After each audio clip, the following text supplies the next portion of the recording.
বাংলাদেশের বর্তমান রাজনৈতিক অস্থিরতা যেন এক বিস্ফোরণের দ্বারপ্রান্তে দাঁড়িয়ে। পাল্টাপাল্টি রাজনৈতিক কর্মসূচি, রাস্তায় উত্তেজনা আর আইন শৃঙ্খলা পরিস্থিতির ক্রমা অবনতি সবকিছু মিলিয়ে অন্তর্বর্তী সরকারের ওপর চাপ বেড়েই চলেছে। ঠিক এমনই এক সময় প্রধান উপদেষ্টা ডক্টর মোহাম্মদ ইউনূসের পদত্যাগের গুঞ্জন দেশ জুড়ে আলোড়ন তুলেছে। বৃহস্পতিবার যমুনায় উপদেষ্টা পরিষদের নিয়মিত বৈঠকের পর অনুষ্ঠিত হয় এক রুদ্ধদ্বার আলোচনা। সেখানে পরিস্থিতির ভয়াবহতা তুলে ধরে ডক্টর ইউনূস নাকি বলেন, আমি জাতির উদ্দেশ্যে ভাষণ দিয়ে আজকেই পদত্যাগ করব, এই জঞ্জালের দায় আর নিতে চাই না। তিনি আরও অভিযোগ করেন, ঘটনাগুলোর পেছনে রয়েছে রাজনৈতিক ইন্ধন। প্রশাসনের গুরুত্বপূর্ণ জায়গাগুলো একদল দখল করে রেখেছে। এই অবস্থায় নির্বাচন হলে তা হবে একটি সাজানো নাটক।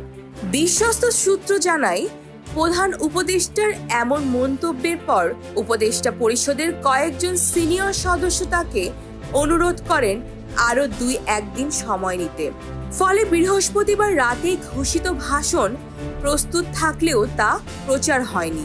তবে শনিবার আরও একটি গুরুত্বপূর্ণ বৈঠক ডাকা হয়েছে। অন্যদিকে রাজনৈতিক অঙ্গনে চলছে টানটান উত্তেজনা।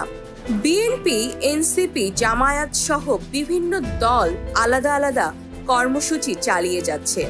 ইশরাক হোসেনের শপথ, উপদেষ্টার পদত্যাগের দাবি, নির্বাচন কমিশন পুনর্গঠনের দাবি, সব মিলিয়ে রাজপথ জ্বলছে আগুনে।